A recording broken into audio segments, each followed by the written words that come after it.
Om Swastiastu, Assalamualaikum warahmatullahi wabarakatuh. Shalom, namo buddhaya, salam sejahtera bagi kita semua. Pada video ini, saya akan memaparkan tugas case-based learning yang kedua dari mata kuliah Manajemen Kesehatan Babi. Pada tugas ini, saya akan membahas permasalahan mengenai ketidakseimbangan serat pada anak babi. Namun sebelum lanjut ke pembahasan, izinkan saya memperkenalkan diri terlebih dahulu. Saya Ratih Maharani Widiasih Rewolo dengan NIM 23095111097 dari kelas A. Selanjutnya, langsung saja ke pembahasan masalah. Yang pertama yaitu latar belakang. Serat kasar adalah salah satu komponen nutrisi yang terdapat pada kandungan pakan babi. Serat kasar terdiri dari hemiselulosa, selulosa, dan lignin. Pada babi dan khususnya anak babi, kemampuan mencerna serat kasar masih terbatas karena sistem pencernaan hewan monogastrik seperti babi tidak seefisien hewan ruminansia dalam memecah serat. Kandungan serat kasar dalam pakan babi biasanya diperoleh dari bahan pakan seperti dedak padi, limbah pertanian, dan bungkil kedelai. Dedak padi memiliki kandungan serat kasar yang cukup tinggi, yaitu sekitar 13%, yang jika digunakan secara berlebihan, maka akan menghambat sistem pencernaan dan penyerapan nutrisi. Serat kasar sangat dibutuhkan oleh tubuh babi guna menjaga fungsi saluran pencernaan, namun kandungan yang tidak seimbang, baik baik kelebihan serat kasar maupun kekurangan serat kasar, dari kandungan normal yang dibutuhkan dapat menimbulkan masalah kesehatan dan akan mempengaruhi pertumbuhan dari anak babi. Selanjutnya yaitu tujuan dari pembahasan. Yang pertama, menjelaskan pengertian serat kasar dan kandungannya dalam pakan atau ransum anak babi. Yang kedua, mengidentifikasi dampak ketidakseimbangan kandungan serat kasar dalam pakan atau ransum terhadap kesehatan dan pertumbuhan anak babi. Dan yang ketiga, memberikan solusi dan saran mengenai manajemen pakan untuk mengatasi kelebihan atau kekurangan serat kasar pada anak babi. Selanjutnya adalah pembahasan. Terdapat dua jenis permasalahan yang berkaitan dengan ketidakseimbangan serat, yaitu kelebihan serat kasar dan kekurangan serat kasar. Yang pertama yaitu kelebihan serat kasar. Ini disebabkan oleh penggunaan bahan pakan dengan kandungan serat tinggi seperti dedak padi secara berlebihan tanpa pengolahan yang tepat dan juga tanpa memperhatikan dosis atau kadar yang sesuai.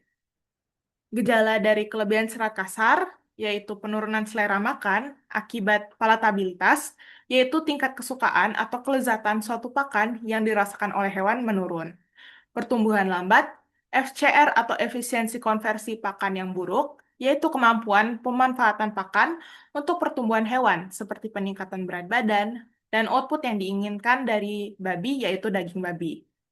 Dan juga gangguan pencernaan seperti konstipasi atau sembelit, yaitu susah buang air besar, dan penurunan penyerapan energi.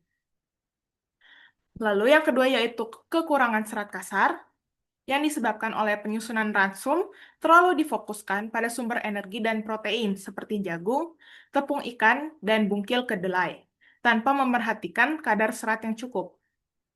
Gejala dari kekurangan serat kasar yaitu gangguan fungsi saluran pencernaan seperti diare dan penurunan kesehatan usus.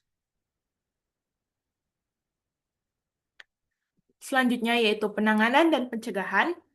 Untuk kelebihan serat kasar, dapat dilakukan penanganan seperti mengolah bahan pakan dengan tepat dengan metode fermentasi untuk menurunkan kadar serat kasar sehingga lebih mudah diserap, pemberian enzim pencernaan seperti selulase, atau probiotik seperti Lactobacillus dan Saccharomyces atau ragi untuk membantu pencernaan serat.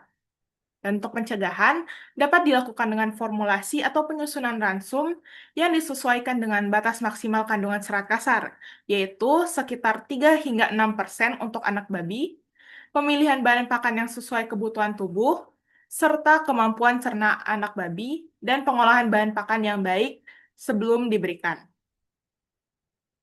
Selanjutnya itu untuk kekurangan serat kasar, dapat dilakukan penanganan dengan menambahkan sumber serat yang mudah dicerna pada pakan, seperti serat yang sudah difermentasi atau bahan pakan dengan serat larut, seperti ampas tahu, dedak padi, sayuran, buah-buahan, singkong, umbi-umbian, dan biji-bijian.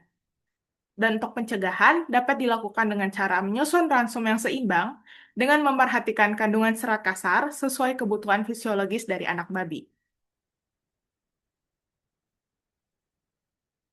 Selanjutnya yaitu kesimpulan dari permasalahan yang dibahas, yaitu ketidakseimbangan kandungan serat kasar dalam pakan anak babi, baik kelebihan maupun kekurangan, dapat mengganggu kesehatan pencernaan dan pertumbuhan anak babi.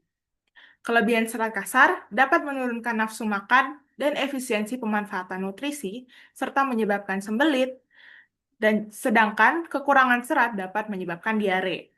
Oleh karena itu, formulasi ransum yang tepat dengan kandungan serat kasar yang sesuai sangat penting untuk mendukung pertumbuhan optimal dari anak babi. Selanjutnya yaitu saran. Yang pertama, peternak dan penyusun ransum harus memperhatikan batas kandungan serat kasar dalam pakan anak babi, yaitu idealnya tidak melebihi 5-7%.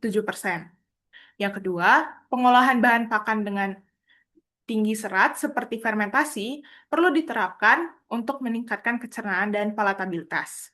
Yang ketiga, pemberian suplemen enzim pencernaan atau probiotik dapat membantu mengoptimalkan pencernaan serat kasar. Yang keempat, monitoring kesehatan, pencernaan, dan performa pertumbuhan anak babi secara berkala untuk mendeteksi masalah akibat ketidakseimbangan serat. Dan yang terakhir, penelitian lanjutan diperlukan untuk mengembangkan metode pengolahan bahan dan formulasi ransum yang lebih efektif dalam mengelola kandungan serat kasar.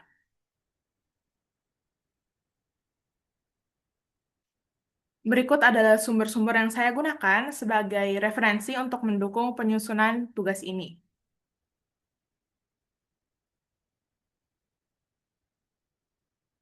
Baik, demikian pembahasan mengenai ketidakseimbangan serat pada anak babi yang dapat saya paparkan. Mohon maaf jika ada kekurangan atau salah kata. Terima kasih.